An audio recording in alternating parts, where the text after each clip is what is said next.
fans in Comic Land, it's Jim Leila here from the Comic Connection with this week's comic book reviews. We're back from our holidays and it's a new year and we're ready for some awesome reviews. So from this week's haul, we've got Batman Beyond #1 by Adam Beechin and Ryan Benjamin. In this one, Terry McGinnis has been doing a better job balancing his family and friends with his job as Batman Beyond. But now his work is finally colliding with his family. A man with a bone to pick with superheroes has stolen a wand that allows him to transmute elements and has taken a local mall full of people hostage, including Terry's mother and brother. Bruce worries that he can't be objective enough to get the job done, but as it turns out, he'll have the Justice League as backup. So, this is a good start to an ongoing series. It has all the elements that you love about the original TV series. The art is very faithful to the look of the series, so it'll look familiar to you. And also, the dialogue is very similar as well. Terry's got that, he's still got that, I don't know, smart-ass thing about him that's kind of cool. So, if you liked the TV series, you're gonna like this. 2 thumbs up. Next up, we've got Captain America Hail Hydra #1 of 5 by Jonathan Mayberry and Sergio Garfield. So in this one, it's 1944, and the Allied troops are fighting the Nazis, and while they're doing that, Cap and Bucky are hunting another sinister foe. They have been many names throughout history, but here they're called Hydra, and they're working on a plan to make themselves immortal, which of course, bad guys being immortal is usually a bad thing.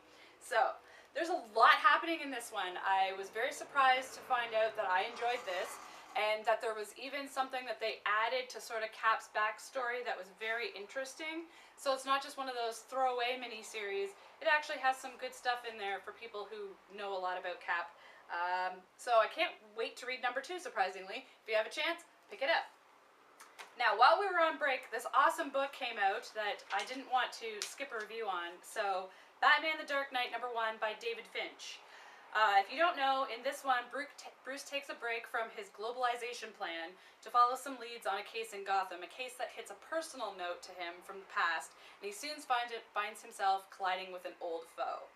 I love this book because I love David Finch, and he did not let me down. The art is awesome, the story is awesome.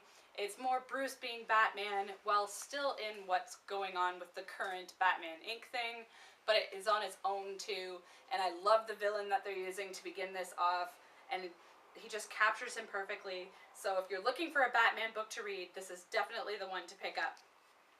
And last but not least, a personal favorite of mine, I reviewed the first one. This one is Pinocchio, Vampire Slayer, and the Great Puppet Theater by Dusty Higgins and Van Jensen. So in this one, Pinocchio and the Great Puppet Theater continue to fight against vampires.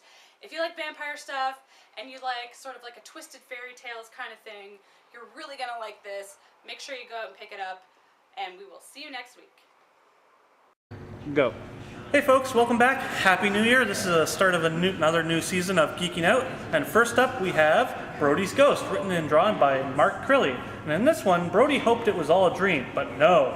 The ghost girl he'd met in the busy city street was all too real, and now she's telling him she needs his help to stop a dangerous killer, and to do that, he needs to unlock his dormant supernatural powers. If you're a fan of Mark Crilly's older stuff, like a Kiko or From the Planet Shmoo or any of his other great stuff, you're probably going to like this. It's a pretty fun story. It's not wholly original, but it's a lot of fun to read. The art is fantastic, as Crilly's art style is just gorgeous to look at, and overall, it's not a bad title. So if you're a manga fan wanting to try something a little new, check this book out. But he doesn't look like Roy Schneider. Of course not. Next up, we have Mecha-Nation, written by Greg Weisman with art by Antonio Campa. And in this one, high school kids have just discovered their true natures as superheroes, but their secret identities are already at risk as a mole inside the school intends to tell all.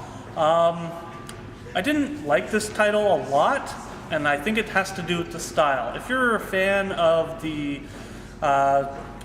Spider-Man show that's on TV right now, you might like it, but for me it's a little too amateurish, especially for a comic. It's not great. Story-wise, it's okay, but it's nothing we haven't seen before. Colors are okay, but art just really doesn't sell it for me. So if you want to try something, maybe check it out, but for me, was not a worthwhile buy. See you next week.